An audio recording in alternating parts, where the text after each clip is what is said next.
Taong 2014 nang mag-viral at sumikat ang mobile game na Flappy Bird. Isa din ba kayo sa mga nakapaglaro o kaya ay na-addict sa laro na to mga kasangkay? Pero ano nga ba ang kwento at bakit sa kasagsagan ng kasikatan nito ay bigla itong nawala sa mga App Store? Yan ang pag-uusapan natin sa video na to mga kasangkay. Sino nga ba ang tao na nasa likod ng Flappy Bird? Pag-uusapan din natin ang tagumpay at ang mga naging kontrobersya ng laro at ano ang totoong dahilan ng bigla nitong pagkawala. Pero bago tayo magsimula ay iniimbitahan kitang mag-subscribe kung bago ka lang sa aking channel at mahilig ka sa mga ganitong content. Pakiclick na din yung bell icon para lagi kang updated kapag nag-upload ako ng mga bago kong video.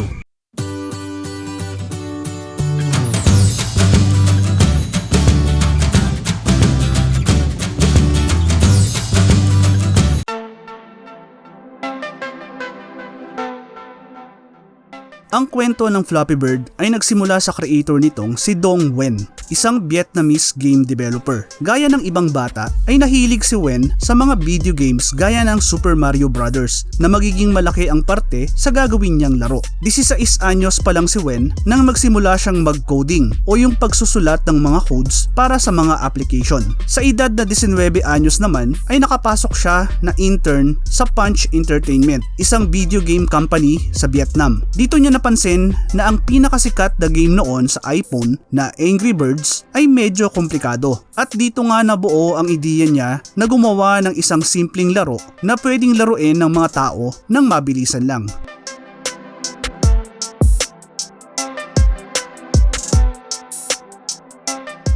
Taong 2005, sa edad na 20, ay itinatag ni Nguyen ang kanyang sariling game development company na tinawag niyang Dot Gears. Madami din siyang nagawang laro para sa sarili niyang kumpanya, pero wala ni isa sa mga ito ang naging matagumpay. Para sa mga ginagawa niyang laro ay kumuha siya ng inspirasyon sa mga 8-bit games na nilalaro niya dati o yung pixelated style na mga games na karaniwan na nating makikita sa mga laro dati sa NES o family computer. Noong mga panahon na yun kasi mga kasangkay ay nagsisimula na namang sumikat yung mga style ng laro na 8-bit o yung 2D retro gaming style. Ito din yung panahon na maraming mga indie game developer ang gumagawa ng mga 8-bit games para sa mga mobile phones na noon ay sumisikat na platform para sa gaming. At noon ngang April 29, 2013 nang ilabas ni Nguyen para sa iOS ang Flap Flap, ang original na pangalan ng laro niya na 2 araw lang ay na-approve agad.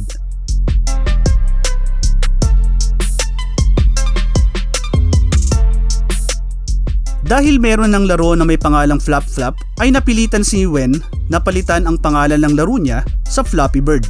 Na base sa mga tweet niya ay hindi niya talaga gusto na pangalan. May 24, 2013 nang i-publish ang Flappy Bird sa App Store. Ginawa lang ni Nguyen na libre ang download para sa laro at umaasang kikita sa in-game ad na lalabas dito. Pero dahil na din sa dami ng pinapublish na laro sa App Store araw-araw ay hindi napansin ang laro ni Nguyen. Lumipas ang ilang buwan na halos wala man lang nakuhang download ang Flappy Bird. Para sa mga hindi pa nakasubok ng laro ay napakasimple lang ng game mechanics nito. Kailangan mo lang pindutin ang screen ng phone mo para umangat si Faby, ang pangalan ng ibon sa laro. Kailangan mo lang iwasan ang mga nakaharang na tubo para magtuloy-tuloy lang ang paglalaro mo at makascore. At matatapos lang ang laro kapag tumama ka sa nakaharang na tubo. Bagamat simple lang ang laro ay napakahirap naman na makakuha dito ng mataas na score dahil na din sa difficulty level nito. Bagay na nakatulong sa pagsikat ng laro lalo na nang magsimula ng pag-usapan ng tao ang laro online sa pamamagitan ng mga memes at tweet. October nang maglabas ng update si Nguyen sa Flappy Bird para ayusin ang ilang bug sa laro. At dito na nga nagsimula ang pagbabago. Ilang araw lang ang nakalipas ay may nag-tweet nga tungkol sa laro. Di ko na babasahin ang tweet mga kasangkay. Pero makikita nyo naman sa tweet na halos isumpanan ng user ang laro dahil na din siguro sa sobrang hirap nito. Bagamat mahirap ay sobrang addictive naman ang laro. Buwan ng November nang magsimulang madagdagan ang mga user at reviews para sa Flappy Bird. At dahil na din sa word of mouth ay mas dumami pa ang nag-download nito na sa pagtatapos ng December ay nagawa nitong makapasok sa top 40 most downloaded free games sa iPhone. Natuwa si Nguyen sa tagumpay ng simpleng laro niya na ginawa niya lang ng 3 araw pero wala siyang ideya na hindi pa doon magtatapos ang kasikatan ng Flappy Bird.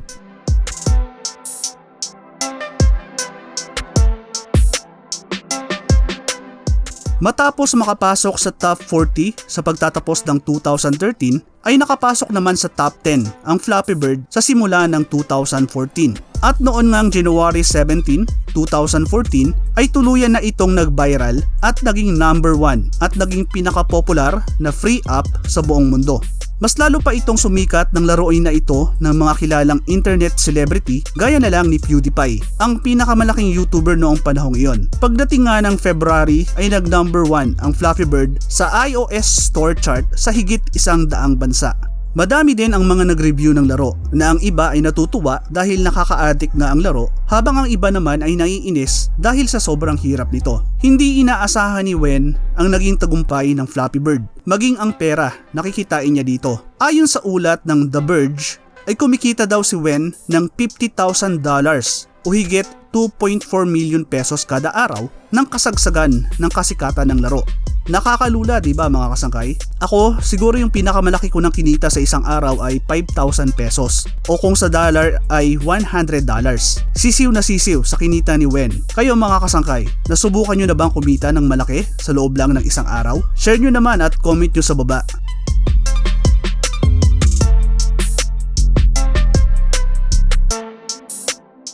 Sa kabila ng nakukuhang tagumpay ng larong Flappy Bird ay nagsimula din ang mga kritisismo at kontrobersya nito. Unang-una na dito ang sinasabi nilang panggagaya daw ni Wen sa disenyo ng sikat na laro ng Nintendo na Super Mario Bros. Na nasabi ko na nga na isa sa mga nilalaro ni Wen nung kabataan niya. Marahil ay naging inspirasyon niya ang nasabing laro, pero marami nga ang nagsasabi na halos kinopya niya lang ang design nito. Makikita ang pagkakapareho lalo na sa tubo na ginamit niya sa Flappy Bird, na kaparehong-kapareho ng iconic na tubo ng Super Mario. Isa pa sa mga sinasabing pinagayahan daw ni Wen ng laro niya ay ang larong Pew Pew vs Cactus na inilabas noong 2011, na ayon sa developer ng laro ay medyo may pagkakahawig din sa Flappy Bird, lalo na ang karakter na ibon at ang konsepto ng laro. Isa pa sa mga naging kontrobersya tungkol sa pagsikat ng Flappy Bird noon ay ang usap-usapan na kaya daw mabilis ang pagsikat ng laro ay dahil sa paggamit ni Wen ng mga bot, kung saan ay nagbayad daw umano ito ng mga bot para dumami ang mga downloads at dumami ang mag-iwan ng magagandang review sa App Store, kaya biglang tumaas ang ranking ng Flappy Bird. Subalit itinanggi ito ni Wen at sinabing malabo daw na mangyari ito dahil wala siyang kakayahang magbayad para sa mga nasabing bot.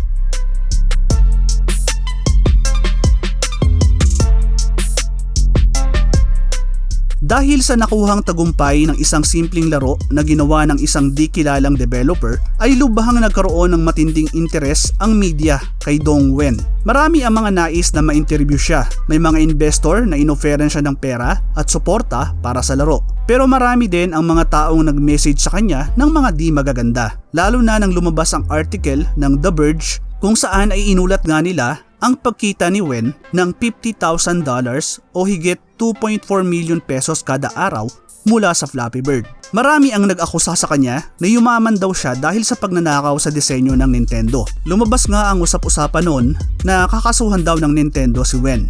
Ang dating tahimik lang na 28 years old na indie game developer na nakatira pa sa kanyang mga magulang ay naging sentro ng atensyon dahil sa ginawa niyang laro. Atensyon na lubhang nakaapekto sa buhay niya, lalong-lalo na ang mga kritisismo at kontrobersya na binabato sa kanya. At noon ngang February 8, 2014, sa kabila ng pamamayagpag ng Flappy Bird, ay nag-tweet si Wen ng mga pahayag na lubhang ikinagulat ng lahat.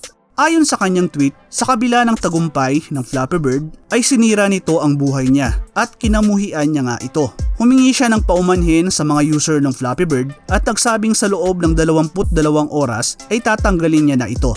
At wala din daw kinalaman ang mga legal issues sa desisyon niya, sadyang hindi niya lang talaga makaya ang mga nangyayari. Matapos nga ang mga tweet na ito ay di na muling nagparamdam si Wen sa social media at pagkatapos nga ng 22 oras ay nawala na nga ang Flappy Bird sa mga App Store.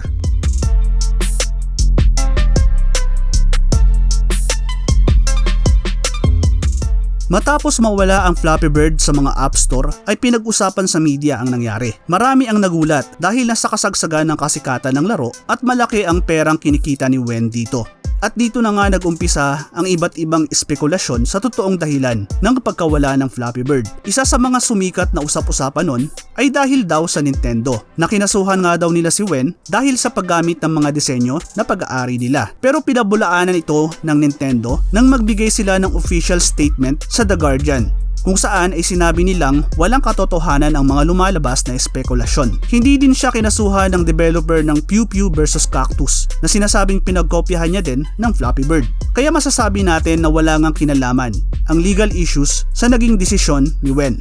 Dahil na din sa matagal na pananahimik ni Wen ay maraming mga fake news ang lumabas tungkol sa kanya. Gaya na lang ng balita na nagpakamatay daw siya dahil sa mga nangyari. Pero ano nga ba ang totoong dahilan at bakit tinanggal ni Wen ang Flappy Bird? Sa isang interview sa kanya sa Rolling Stone ay sinabi niyang hindi niya lang talaga nakayanan ang atensyon dahil sa pagsikat ng Flappy Bird. Lalo na nang lumabas ang balita na malaki ang kinikita niya kada araw dito. Hindi na nga daw siya tinantanan ng mga paparazzi sa Vietnam mula noon. Dumating daw sa punto na hindi na nga raw siya makalabas ng bahay na walang makakapansin sa kanya. Bagay na hindi niya nagustuhan dahil sanay siya sa tahimik lang na buhay. Sa ngayon ay humupa na ang kasikatan ng Flappy Bird. Pero dahil na din sa pagkawala ng original na Flappy Bird ay sobrang dami na din ang makikitang clue nito sa mga App Store. Kahit ang Android ay naglagay din ng Flappy Bird Easter egg sa mga OS nila na Lollipop at Marshmallow. At para naman kay Wen ay bumalik na din sa normal ang buhay niya matapos ang kasikatan ng Flappy Bird. Madami pa din ang taong nakapag-download ng laro niya bago niya ito tanggalin. Kaya hanggang ngayon ay kumikita pa din siya dito. Nag-resign na din siya sa trabaho niya at ngayon nga ay nagfo-focus na lang sa pagde-develop ng mga games. Taong 2017 nga nang ilabas niya ang larong Ninja Spinky Challenges. Marami pa din ang mga tao na hindi maintindihan ang naging desisyon ni Dong Wen na sa kabila ng tagumpay at kasikatan na nakuha niya ay mas pinili niya pa ding talikuran ito at bumalik sa normal niyang pamumuhay. Personally mga kasangkay, tingin ko ay tama lang naman ang ginawa ni Dong Wen, lalo na kung naging masaya siya sa kanyang naging desisyon. Sadyang may mga bagay lang talaga sa mundo natin na mas mahalaga kesa sa pera at kasikatan. Maraming salamat sa muling pagsama hanggang sa dulo ng video natin mga kasangkay. Ano ang masasabi nyo sa kwento ni Dong Wen at ng Flappy Bird? Tingin nyo ba ay tama ang naging desisyon niya na ipagpalit ang pera at kasikatan para sa payapang pamumuhay? Comment lang kayo sa baba. Pakiclick na din ang like button kung nagustuhan nyo ang video. Hanggang sa susunod na video mga kasangkay, thank you for watching.